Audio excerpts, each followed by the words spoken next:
የብልጽግና ሰራዊት ከሁለት ዓመት በላይ ሲጠቀምበት የነበረው የቁም ምሽግ ተሰብሯል። የፋኖ ኃይሎች በመልሶ ማጥቃት ወሳኝ ስትራቴጂክ የውጊያ ቦታዎችን መቆጣጠራቸውን አስታውቀዋል። አጅባር ከተማ፣ ሮቢት ከተማ፣ መርጦ ለማርያም የከተማ ውጊያዎች ተካሂደዋል። በእነዚህ አፍላ ውጊያዎች በርካታ ሰብአዊና ወታደራዊ ቁሳዊ ጉዳቶች ተመዝግበዋል። ቀዳሚ የግንባር መረጃዎቻችን ናቸው። ጄኔራሉ ሚያዝያ 23 ያበቃላቸዋል ይለናል የዛሬው የመረጃ ምንጫችን። ከወደ መቀሌ የሚወጡ ተከታታይ መረጃዎች የጦርነቱን አይቀሬነት የሚያስረግጡ ሆነዋል። ህወሓት የመጨረሻውን ውሳኔ ለማሳወቅ ለአርብ ቀጠሮ ይዟል። ከአርቡ ስብሰባ በኋላ በትግራይ ኮማንድ ፖስት ለማወጅ እቅድ ይዟል። የሆነስ ሆነና የጄኔራሉ ዕጣ ምን ሊሆን ይችላል? ቀጣዩ ፕሬዝዳንትስ ማን ይሆናል? ለሚለው ዜናችን መረጃ ምንጮቹን ዋቢ አድርጎ ምላሽ አለው። አዲስ አበባ መንግስታዊ የወንጀል መናኸሪያ ሆናለች። የፌዴራል ፖሊስ በርካታ ማተሚያ ቤቶችን ሰብሮ ገብቶ ንብረት ዘርፏል፣ ድርጅቶችንም ዘግቷል። እርምጃው ከቴዲ አፍሮ ቲሸርት ማተም ጋር ተያይዟል። የቴዲ አፍሮ ሙዚቃን የሰሙት ብቻ ሳይሆኑ ቲሸርቱንም ያሳተሙም በጅምላ መታሰራቸው ታውቋል። ትሰሙታላችሁ። ጄኔራሉ በዱባይ የገዙት ቤትና የዘረፉት ሀብት ተጋልጧል። ጄኔራሉ ከ20 በላይ ቅንጡ ቤቶች በራሳቸውና በቤተሰብ አባላት ስም ዱባይ ላይ አስመዝግበው መገኘታቸው ተጋልጧል። ይህም ሌላኛው መረጃችን ነው። የአውሮፓ ግዙፍ ኢኮኖሚ ባለቤቷ ጀርመን ቻንስለር ኢራን አሜሪካን አዋርዳለች። የኢራን አመራሮችም ኢራንን አዋርደዋል ሲሉ ከወደ ሞስኮ የሩሲያና የኢራን ጸረ ምዕራባውያን ግንባር ወደ አዲስ ምዕራፍ መሸጋገሩ ተሰምተዋል። የቴሄራኑ ከፍተኛ ባለስልጣን ክሬምሊን ላይ ትግሉ ይቀጥላል ብለዋል። ለሰዓቱ የመረጥንላችሁ ዜና ትንታኔያችን ነው። ሰላም ጤና ስጥልን ውድ የጣና ቲቪ ተከታታይ ቤተሰቦቻችን፣ አብራችሁን ስትቆዩ እነዚህንና ሌሎች ዝርዝር መረጃዎችን ታደምጣላችሁ። የጣቢያችን የሰዓቱ ዜና መረጃና ዜና ትንታኔዎቻችን እነሆ ተጀምረዋል። እስከ መጨረሻው አብራችሁ እንድትቆዩ አክብሮታዊ ግብዣችን ነው። የብልጽግና ሰራዊት ከሁለት ዓመት በላይ ሲጠቀምበት የነበረው የቁም ምሽግ ተሰብረዋል። የፋኖ ኃይሎች በመልሶ ማጥቃት ወሳኝ ስትራቴጂክ የውጊያ ቦታዎችን መቆጣጠራቸውን አስታውቀዋል። አጅባር ከተማ፣ ሮቢት ከተማ፣ መርጦ ለማርያም የከተማ ውጊያዎች ተካሂደዋል። በፋኖ ኃይሎችና በብልጽግና ሰራዊት መካከል የሚካሄደው ውጊያ አድማሱን አስፍቶ እንደቀጠለ ነው። በተለይም የአገዛዙ ጦር በሙሉ አቅም ከባድ ውጊያ በማካሄድ ላይ መሆኑን የሚያሳዩ መረጃዎች በመውጣት ላይ ናቸው። የብልጽግና ጦር በአየርና በምድር በእግረኛና በሜካናይዝድ ፋኖን ለመክበብና ስትራቴጂክ ቦታ ለመንጠቅ ገብቶ ራሱ ተከቦ ከፍተኛ ሰብአዊ ኪሳራ በማስተናገድ የያዘውን ወሳኝ ቦታ ጭምር አስረክቦ ሸሽቷል። በከባድ መሳሪያ የታገዘ ውጊያ በቀጠለበት በወሎ ቤት አማራ ራያ ቆቦ ግንባር የምኒልክ ዕዝ 101ኛና 102ኛ ኮር አሃዶች በጋራ በፈጸሙት የመልሶ ማጥቃት ውጊያ ወታደራዊ ድል ቀንቶናል ብለዋል። እንደ ፋኖ ምንጮች መረጃ የእዙ ኮር አሃዶች በትናንትናው ዕለት ከንጋት ጀምሮ እስከ ምሽት 3 ሰዓት ድረስ ከባድ ውጊያ በማካሄድ በመጨረሻም የአገዛዙን ጦር በመስበር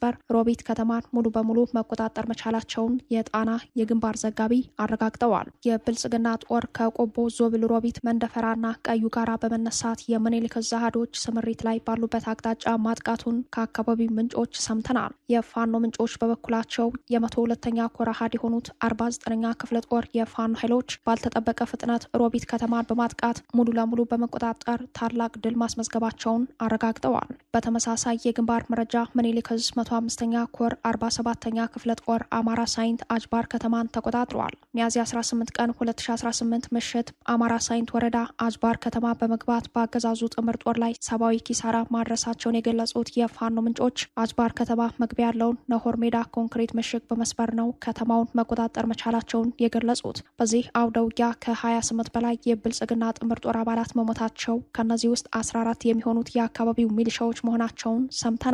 የፋኖ ኃይሎች በዚህ አውደ ውጊያ በቀላል ኪሳራ ከ13 በላይ የነፍስ ወከፍ ክላሽ በምርኮ ገቢ ማድረግ መቻላቸውን በመረጃው ላይ ተመላክተዋል። ከወሎ ቤት አማራ ወደ ጎጃም የግንባር መረጃዎች ስናልፍ አፋብን ቴዎድሮስ ዕዝና ምኒልክ ዕዝ አሃዶች በጥምረት መርጦ ለማርያም ከተማን መቆጣጠራቸው ታውቋል። ከቴዎድሮስ ዕዝና ከምኒልክ ዕዝ የተውጣጡ የ105ኛ ኮር ስር የሚገኙ የ45ኛና የ29ኛ ክፍለ ጦር አሃዶች በምስራቅ ጎጃም ዞን በኩል መርጦ ለማርያም ከተማን ጨምሮ አካባቢው ላይ የሚገኙ ቁልፍ ቦታዎችን በመቆጣጠር ላይ ናቸው። ናቸው። በግንባር መረጃው ላይ እንደተመላከተው የብልጽግና ጦር ሰፍሮበት በነበረው በእነብሴ ሳር ምድር በወሪያ መስቀልና በሰኞ ከተማ አካባቢዎች ምንም አይነት የተኩስ ልውውጥ ሳይደረግ በከፍተኛ ስጋትና ድንጋጤ ብቻ የያዘውን ወታደራዊ ቁሳቁስና ንብረት እየጣለ አካባቢውን ለፋኖ አስረክቦ ወጥቷል። ስትራቴጂክ የፋኖ ይዞታዎችን ለመንጠቅ በሙሉ አቅም የዘመተው የብልጽግና ጦር ሜዳ ላይ በገጠመው ሽንፈት የያዘውንም ቦታ ያለ ውጊያ ጭምር በመልቀቅ ላይ ነው። አድማጭ ተመልካቾቻችን በመቀጠል በተለያዩ አካባቢዎች የተካሄዱና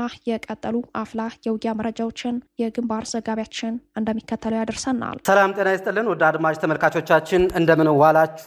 በወሎ ቤት አማራና እንደዚሁም በጎጃም ቀጠና የፋኖ ኃይሎች ከአገዛዙ ጋር የሚያደርጉት ግብግብ ተጠናክሮ ቀጥሏል። በትናንት ምሽት እንዲሁም ዛሬ ጧት ላይ በወሎ ቤት አማራ በአማራ ሳይንት ቀጠና የ47ኛ ክፍለ ጦር የሚኒልክ ዕዝ 47ኛ ክፍለ ጦር በአገዛዙ ወንበር አስጠባቂ ሰራዊት ላይ ከፍተኛ እርምጃ ወስደዋል።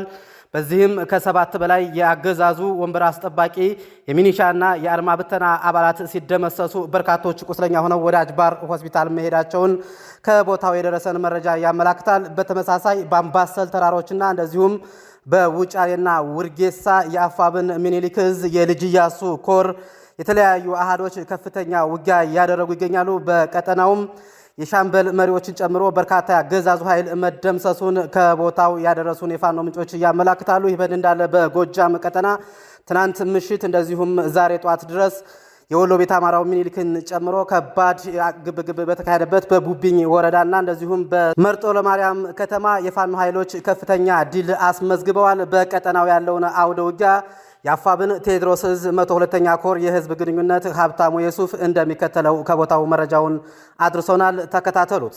ሰላም ጤና ይስጥልን። በሚያዝያ 19 2018 እነብሴ ሳር ምድር ወረዳ ድቦ ከተማና እናርጅ እናውጋ ወረዳ ፈለገ ብርሃን ከተማ አቡነ አይብ ድረስ ታሪክ ተሰርቷል።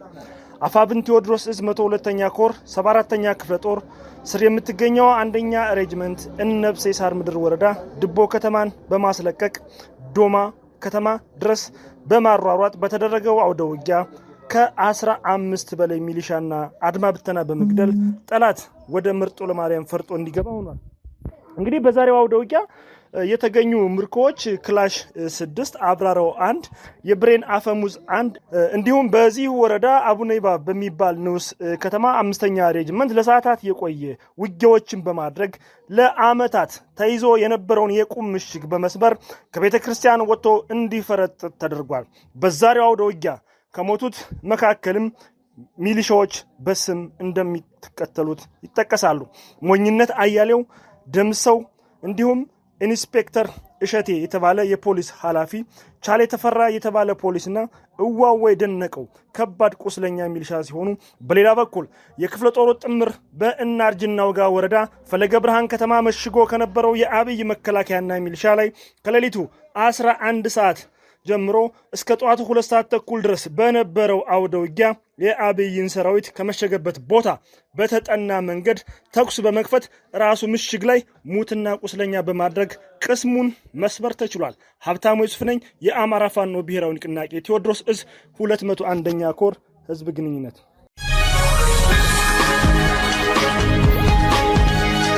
ጀነራሉ ሚያዝያ 23 ያበቃላቸዋል ተባለ። ህወሓት የመጨረሻውን ውሳኔ ለማሳወቅ አርብ ቀጠሮ ይዘዋል። ከአርቡ ስብሰባ በኋላ በትግራይ ኮማንድ ፖስት ለማወጅ እቅድ ተይዘዋል። በአዲሱ አስተዳደር ደብረጽዮን ገብረ ሚካኤልና አቶ አማኑኤል አሰፋ እንዲሁም ፍስሐ ሀፍተጽዮን ለፕሬዝዳንትነት ለመመረጥ እጩ ሆነው ተሰይመዋል። አማኑኤል አሰፋ የመሾም እድላቸው ሰፊ ነው ተብሏል። ህወሓት የአክሱሙን የማዕከላዊ ኮሚቴ ውሳኔ ለማስፈጸም ተከታታይ ስብሰባዎችን በማካሄድ ላይ ይገኛል። ከቀደመው ጦርነት በፊት በ2012 ዓ.ም የነበረውን ክልላዊ የመንግስት መዋቅርና ምክር ቤቶችን ለመመለስ ባለፉት 10 ቀናት ውስጥ ከድርጅቱ ስራ አስፈጻሚ ኮሚቴ ጀምሮ የማዕከላዊ ኮሚቴ፣ የዞን፣ የወረዳና የከተማ ምክር ቤቶችን ስብሰባ በማካሄድ ወደ ጦርነቱ አፋፍ እየገፋ ይገኛል። የጊዜያዊ አስተዳደሩ ፍርሰትን በይፋ የሚያውጀውን የህወሓት ውሳኔ ለማስፈጸም ተልዕኮ የተሰጣቸው የህወሓት አመራሮች በየደረጃው ያሉ ካድሬዎችን፣ የቀድሞ ሚሊሻዎችን፣ በጡረታ የተሰናበቱ ወታደሮችን፣ የሙያ ማህበራትን እንዲሁም የሴቶችና የወጣቶች ማህበራትን በመሰብሰብ በመሰብሰብ ውሳኔውን የተመለከተ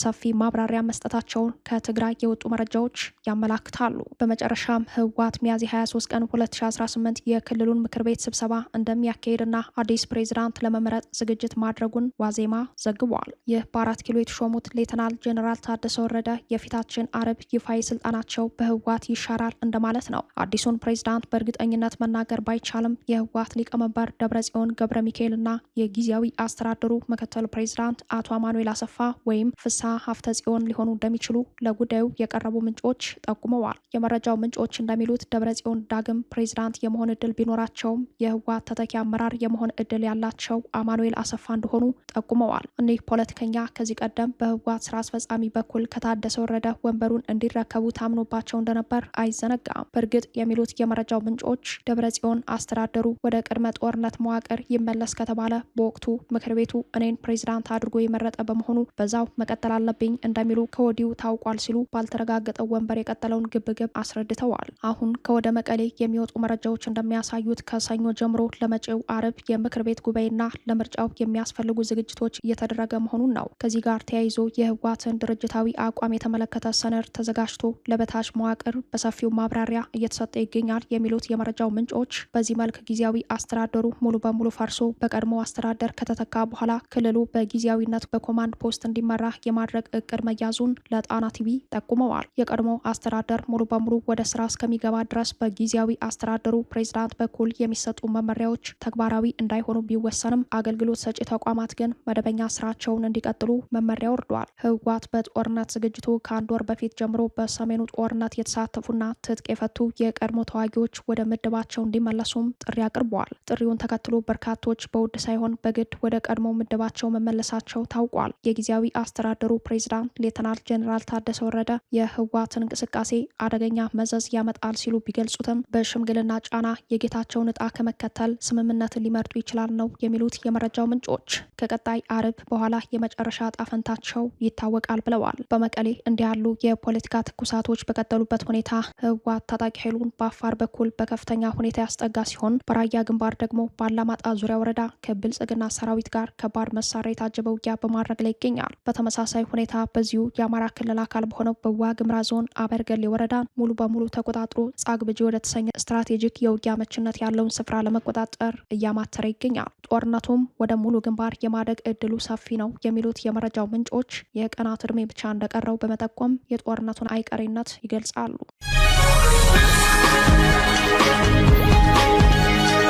አዲስ አበባ መንግስታዊ የወንጀል መናኸሪያ ሆናለች። የፌዴራል ፖሊስ በርካታ ማተሚያ ቤቶችን ሰብሮ ገብቶ ንብረት ዘርፏል፣ ድርጅቶቹንም ዘግቷል። እርምጃው ከቴዲ አፍሮ ቲሸርት ማተም ጋር ተያይዟል። የቴዲ አፍሮ ሙዚቃን የሰሙት ብቻ ሳይሆኑ ቲሸርቱን ያሳተሙም በጅምላ መታሰራቸው ታውቋል። የአርቲስት ቴዎድሮስ ካሳሁን ቴዲ አፍሮ ኢትዮሪክ አልበም ባለፈው ሚያዝያ 8 ቀን ከቀኑ 8 ሰዓት ከተለቀቀ በኋላ የኦህዴድ ብልጽግና አገዛዝ ተሸብሯል። አልበሙ ከተለቀቀበት ዕለት ጀምሮ በየቀኑ የሚወስዳቸው የጭንቅ እርምጃዎች ህዝቡን ይበልጥ የሚያስቆጣ ሆኗል። የብልጽግና የደህንነት ግብረ ኃይል በመደበኛና ኢመደበኛ ኃይሉ አዲስ አበባን እያመሳት ቀጥሏል። የቴዲ አፍሮን ሙዚቃ የሰሙ ወጣቶችን በጅምላ በማሰር የተጀመረው እርምጃ ወደ አርቲስቱ ጓደኞችና የስራ ባልደረቦች አድጎ በመጨረሻም ቴዲ አፍሮ መኖሪያ ቤት ድረስ በሌሊት ሂደው ከበባ ከፈጸሙ በኋላ ይህ አልሳካ ሲል ሲኤምሲ የሚገኘው አቡጊዳ ስቱዲዮ ሀና ስቱዲዮ ለ የተሰኙ 2 የስራ ቦታዎችን ሰብረው የድምፃዊውን የስቱዲዮ ንብረትና የፈጠራ ስራዎች መዝረፋቸው ይታወሳል።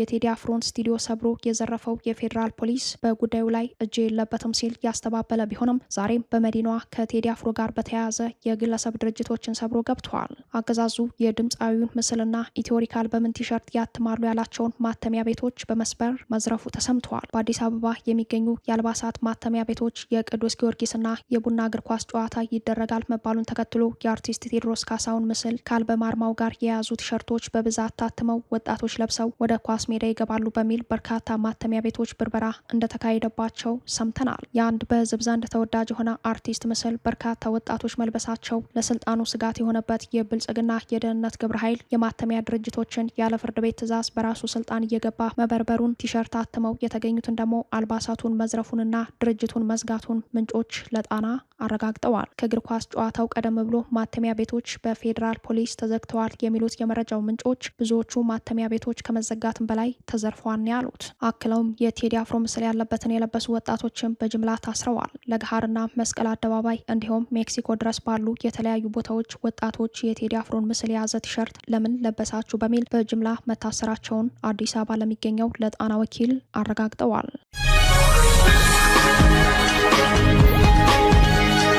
ጀነራሉ በዱባይ የገዙት ቤትና የዘረፉት ሀብት ተጋለጠ። ጀነራሉ ከ20 በላይ ቅንጡ ቤቶች በራሳቸውና በቤተሰብ አባላት ስም ዱባይ ላይ አስመዝግበው መገኘታቸው ተጋልጧል። በሌላ በኩል ከበርበራ ጅግጅጋ አዲስ አበባ የተጫነው ጦር መሳሪያ በአሶሳ አድርጎ ለጀነራሉ ደርሷል። የተባበሩት አረብ ኤምሬትስ በኢትዮጵያ ግዛት ጦር ሰፈር ለገነባችለት ለሱዳን ፈጥኖ ደራሽ ኃይል ተጨማሪ ጦር መሳሪያ ልካለች። ጦር መሳሪያው ከበርበራ ወደ ጅግጅጋ፣ ከጅግጅጋ ወደ አዲስ አበባ፣ ከአዲስ አበባ ወደ አሶሳ በወታደራዊ ተሽከርካሪዎች እየተጓዘ እንደሚገኝ ታውቋል። 200 የሚደርሱ ቴክኒካል ወታደራዊ ተሽከርካሪዎች ከፍተኛ ቁጥር መሳሪያ ጭነው በጉዞ ላይ መሆናቸውን መረጃዎች አመላክተዋል። በዚህ መልክ ድጋፍ የሚደረግላት የሱዳን ፈጥኖ ደራሽ ኃይል አመራሮች 17 ሚሊዮን ዩሮ ንብረት በዱባይ አፍርተዋል። በሱዳን ተፋላሚ የሆኑት የፈጥኖ ደራሽ አመራሮች ከፍተኛ የሀብት ምዝበራ ቅሌት በዘጋርዲያን የምርመራ ዘገባ ተጋልጧል። ዘጋርዲያን የፈጥኖ ደራሽ ኃይሉ አመራሮች በትንሹ 17.7 ሚሊዮን ዩሮ ወይም 23 ሚሊዮን ዶላር የሚገመት ንብረት ባለቤት ሆነው መገኘታቸውን በዘገባው አመላክተዋል። ዱባይ ላይ ሀብትና ንብረት አከማችተው ከተገኙ የሱዳን ፈጥኖ ደራሽ ኃይል አመራሮች መካከል በተለይም የጦር መሪው ጀነራል መሐመድ ሀምዳን ዳጋሎ ሄሚቲና ቤተሰቦች ቀዳሚ ሆነዋል። ጀነራል ዳጋሎ ከ20 በላይ ቅንጡ ቤቶች በራሳቸውና በቤተሰብ አባላት ስም አስመዝግበው መገኘታቸው ተጋልጧል። የጀነራሉን ቅሌት ያጋለጠው በአሜሪካ የሚገኝ ሴንተሪ የሚሰኝ የምርመራ ቡድን ነው። ከ50 ሚሊዮን ሕዝብ መካከል 33 ሚሊዮን ሰዎች ቀያቸውን ለቀው እንዲሰደዱና 19 ሚሊዮን ሰዎች ለከፋ ረሃብ እንዲጋለጡ ያደረገውን ጦርነት የሚመሩት ጀነራል ዳጋሎ እንዲህ ባለ የዝርፊያ መዋቅር ውስጥ ተገኝተዋል። የውክልና ጦርነቱ ላይ እጇን በረጅሙ ያስገባቸው ኤምሬቶች የፈጥኖ ድራሽ አመራሮችና ቤተሰቦች በዱባይ ደህንነታቸው ተጠብቆ ምቾትና ቅንጦት ተሟልቶላቸው ንብረትና ሀብት አሸሽተው እንደሚገኙ ዘገባው አጋልጧል። የጦር ጀነራሎቹና መላው ቤተሰቦቻቸው ወደ ዱባይ ያሸሹትና ያከማቹት ሀብት ምንጩ የሱዳን ወርቅ ሽያጭ መሆኑን ይኸው ጥልቅ የምርመራ ዘገባ በዝርዝር አመላክተዋል። በአውሮፓውያኑ የዘመን ቀመር በ2017 ጀነራል ሀሚቲ የዳርፉር ትልቁን የወርቅ ክምችት መቆጣጠራቸው ከራሳቸው አልፎ ለቤተሰባቸው ጭምር የዳበረ የሀብት ምንጭ እንደሆናቸው ዘገባው ተንትኗል። ኤምሬቶች የፈጥኖ ድራሽ ኃይሎች ከሱዳን የዘረፉትን ወርቅ ወደ ገንዘብ በመቀየር በኩል ተባባሪ ሆናለች ነው የሚለው የምርመራ ዘገባው። ከዚህ አንጻር የዳጋሎ ቤተሰብ ኤምሬቶች መሸሸጊያ ገነት ሆናለች የሚለው የዘ ሴንተሪ መረጃውን ያገኘው ሾልኮ ከወጣ የሪል ስቴት ሰነድ መሆኑን አስታውቋል። የጀነራል መሐመድ ሀምዳን ዳጋሎ ሄሚቲ ቤተሰብ 7.4 ሚሊዮን ዩሮ የሚያወጣ ቤት ንብረት በስሙ ሲገኝበት በፈጥኖ ደራሽ ኃይል ውስጥ የአመራር ሚና ያላቸውና በአሜሪካ ማዕቀብ የተጣለባቸው ሰዎች ደግሞ በድምሩ የ10.3 ሚሊዮን ዩሮ ሪል ስቴት በስማቸው ተገኝተዋል። በዱባይ ማዕከላዊ ክፍል ሜዳን የማህበረሰብ መኖሪያ ጌትር ኮሚኒቲ ውስጥ የጀነራል ዳጋሎ ቤተሰቦች ባለ6 መኝታ ዘመናዊ መኖሪያ ቪላዎች ባለቤት መሆናቸው ምርመራው አጋልጧል። የዳጋሎ ባለቤት የሱዳን ጦርነት 6 ወሩን በያዘበት ሰሞን በኤሚሬቶች $627,000 መሬት መግዛቷን ሰነዱ አጋልጧል። መሬቱ በዱባይ የአሜሪካው ፕሬዝዳንት ዶናልድ ትራምፕ ዓለም አቀፍ የጎልፍ ማዕከል ሪል ስቴት አካል ነው። ሌሎች አመራሮች ዱባይ በሚገኘው በዓለማችን ትልቁ ህንፃ ቡርጃ ከሊፋ ላይ አፓርትመንት መግዛታቸውን ሰነዱ ሲያመላክት አንድ የዳጋሎ ቤተሰብ አማካሪ በ516,000 ዩሮ በህንፃው ላይ ቤት አለው። ይህ ከፍተኛ መጠን ያለው የደም ገንዘብ የሚያንቀሳቅስና ከባድ የዘረፋ መዋቅር የዘረጋው ወታደራዊ ኃይል የሚደገፈው በተባበሩት አረብ ኤምሬቶች አማካኝነት ቢሆንም የዚሁ ኃይል ሌላኛው የጦር አጋር የብልጽግናው አለቃ አብይ አህመድ መሆናቸው ይታወቃል። የአውሮፓ ግዙፍ ኢኮኖሚክ ባለቤቷ ጀርመን ቻንስለር ኢራን አሜሪካን አዋርዳለች። የኢራን አመራሮችም ኢራንን አዋርደዋል ሲሉ ጠንካራ ትችት ሰነዘሩ። ቻንስለሩ አሜሪካ ከገባችበት ጦርነት የመውጫ ስትራቴጂ እንደሌላት በመግለጽ ገና በውርደት ሸለቆ ልትጓዝ እንደምትችልም ተናግረዋል። የጀርመኑ ቻንስለር ፍሬድሪክ ሜርስ በአሜሪካ ላይ ጠንካራ ትችት መሰንዘራቸውን ተከትሎ መነጋገሪያ ሆነዋል። ቻንስለሩ ስለ አሜሪካ ኢራን ጦርነት ያሉ ተጨባጭ እውነታዎች ላይ ያተኮረ ንግግር ባደረጉ ጊዜ አሜሪካ በኢራን ተዋርዳለች ሲሉ ከነ ምክንያታቸው አሜሪካን በስፋት ተችተዋል። ቀጠል አድርገውም አሜሪካ ወደ ጦርነቱ ለመግባት የቀለላትን ያክል ከገባችበት ጦርነት ለመውጣት ከብዷታል። የጦርነቱ መውጫ ስትራቴጂ ምን እንደሆነ አታውቅም ብለዋል። የትራምፕ አስተዳደር ጦርነቱን ለመቋጨት በምን መልኩ እንዳሰበ ምንም አይነት ፍንጭ አለማሳየታቸውን አንስተው ተችተዋል። ቻንስለሩ አክለውም ትራምፕ ጦርነቱን ለመቋጨት ምን አይነት የመውጫ ስትራቴጂ እንዳስቀመጡ እየታየኝ አይደለም ብለዋል። ከአሜሪካ ትይዩ ኢራንን በተመለከተ በሰጡት አስተያየት ቀድሞ ከታስበው ከተደረገው ግምገማ በላይ ኢራን ኢራን አቅም እንዳላት በጦርነቱ ማሳየቷን ገልጸዋል። ሆኖም ግን ቻንስለሩ የኢራንን አመራር አምርረው ተችተዋል። መላው ሀገሩ በኢራን አመራሮች ተዋርዷል ሲሉ ተሰምተዋል። በተለይ የኢራን እስላማዊ አብዮታዊ ጦርን አንስተው ኢራንን እያዋረደ ነው ብለዋል። የጀርመኑ ቻንስለር ፍሬድሪክ ሜርስ በድርድሩ የኢራንን አቅም ግን ሳያደንቁ አላለፉም። ኢራን ከገመትናት በላይ ጥንካሬ አሳይታለች፣ በብልሃት ተደራድራለች ብለዋል። የቻንስለሩ ንግግር ከአውሮፓውያኑ ሀገራት መካከል ስለዚህ ጦርነት እያደገ የመጣውን ስጋት ያንጸባረቀ ሆኗል። ይህ በእንዲህ እንዳለ የሩሲያና የኢራን ጸረ ምዕራባውያን ግንባር ወደ አዲስ ምዕራፍ መሸጋገሩን ከሞስኮ የወጣው መረጃ ያሳያል። ኢራን ከሩሲያ ጋር ያላትን ወታደራዊና ዲፕሎማሲያዊ ጥምረት አጠናክራ እንደምትቀጥል በከፍተኛ ባለስልጣኗ በኩል በይፋ አውጃለች። የኢራን የውጭ ጉዳይ ሚኒስተር አባስ አራግቺ ሞስኮ ለቴህራን እያደረገች ላለው የማይነጥፍ ድጋፍ ምስጋናቸውን አቅርበዋል። ሚኒስተሩ አክለውም ኢራን ከአሜሪካ ጋር የምታደርገውን የቆየ ትግል አሁንም አጠናክራ እንደምትቀጥል በሩሲያው የመንግስት የዜና ወኪል RIA በኩል በሰጡት መግለጫ አስታውቀዋል። አራግቺ ሩሲያ በዓለም አቀፍ መድረኮችና በክልላዊ ጉዳዮች ላይ ከኢራን ጎን መቆሟን አድንቀዋል። ይህም በሁለቱ ሀገራት መካከል ያለውን ስትራቴጂያዊ አጋርነት ይበልጥ እንደሚያጠናክረው ተመላክተዋል። ቴህራን ከዋሽንግተን ጋር ያላትን ፍጥጫ እንደማታቆም የገለጹት ሚኒስተሩ ትግሉ ይቀጥላል በማለት የሀገራቸውን ጽኑ አቋም በድጋሚ አረጋግጠዋል። ይህ መግለጫ የወጣው በዩክሬን ጦርነትና በመካከለኛው ምስራቅ ውጥረት በነገሰበት ወቅት መሆኑ የሩሲያና የኢራን ጸረ ምዕራባውያን ግንባር ወደ አዲስ ምዕራፍ መሸጋገሩን ያሳያል። የአራግቺን ንግግር ለምዕራባውያን ግልጽ መልእክት የያዘ ነው። በኢኮኖሚ ማዕቀቦች ብትወጠርም ከሩሲያ ጋር በመተባበር በአሜሪካ የሚመራውን የዓለም ስርዓት ለመቀየር ያላትን ፍላጎት በግልጽ እያሳየች ነው። ባለፈው ቅዳሜ ምሽት በነጩ ቤተ መንግስት የዘጋቢዎች የራት ግብዣ ላይ ተኩስ የከፈተው ግለሰብ ላይ ክስ መመስረቱ ተሰምተዋል። የካሊፎርኒያ ነዋሪው ግለሰብ በአሜሪካ ፕሬዚዳንት ዶናልድ ትራምፕ ላይ የግድያ ሙከራ በማድረግ ወንጀል ክስ እንደተመሰረተበት ነው የታወቀው። የ31 ዓመቱ ኮል ቶማስ አለን በዋሽንግተን ዲሲ ፍርድ ቤት ከቀረበ በኋላ በሁለት የጦር መሳሪያ ወንጀሎች ክስ ተመስርቶበታል።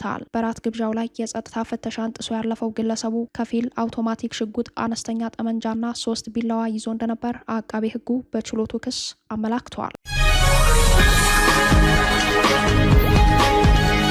ክቡራትና ክቡራን ቤተሰቦቻችን ለሰዓቱ የተሰናዱት መረጃዎቻችን እየተከታተሏቸዋቸውን ይመስሉ ነበር። አብራችሁን ስለቆያችሁ ልባዊ ምስጋናችን ይድረሳችሁ እያለን የጣና ቲቪ ወቅታዊ ዜናዎች፣ ትንታኔዎችና ልዩ ልዩ ፕሮግራሞች እንዲደርሷችሁ ቻናላችን ሰብስክራይብ በማድረግ ቤተሰብ ይሁኑ። በተሳትፎ የትግል ሚዲያው እንዲያጠናክሩ ጥሪያችን እናቀርባለን። ጣና ቲቪ ከሀቅ ጋር